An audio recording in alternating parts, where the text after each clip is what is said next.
Hello guys! For this episode, isi-share ko ang simple steps sa paglilinis ng filter ng aircon. Sa inyong mga Samsung aircon, kapag may lumabas ng CF, it means kailangan nang linisan ang filter ng inyong aircon dahil puno na ito ng dumi o alikabok. Unang step na gagawin natin ay linisin ang filter ng aircon. Nasa taas na part ito ng inyong unit at detachable naman ito.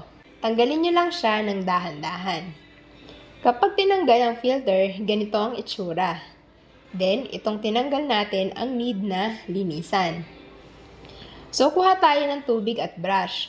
Sa amin, gumamit kami ng gamit na toothbrush. Pwede rin gamitan ng sabon, pero sa amin tubig lang sapat na. So, ibabrush ang lahat ng dumi o dust sa filter hanggang sa matanggal lahat, kabilaan. Dahan-dahan lang ang pagbrush para hindi masira ang filter. Though matibay naman siya.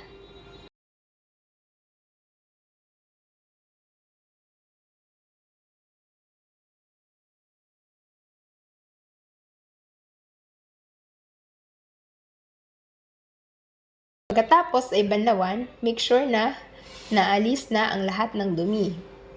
Ulit-ulitin lang hanggang sa tuluyang malinis ang dust filter ng inyong aircon.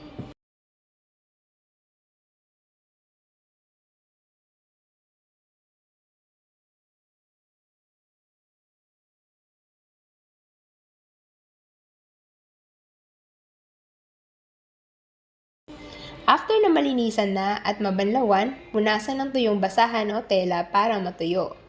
Pwede rin na itutok sa electric fan para sure na sure bago natin ikabit ulit sa ating unit.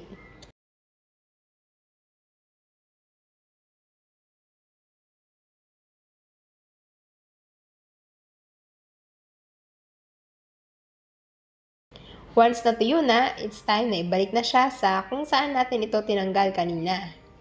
Make sure na swak siya at huwag ipilit para hindi masira.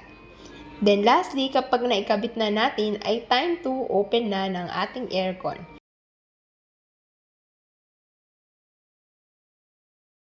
Minsan, kapag binuksan ang aircon after linisan ay nakalagay pa rin ang CF. Ang gagawin nyo lang sa remote ng inyong aircon ay pindutin ang options green 3 seconds.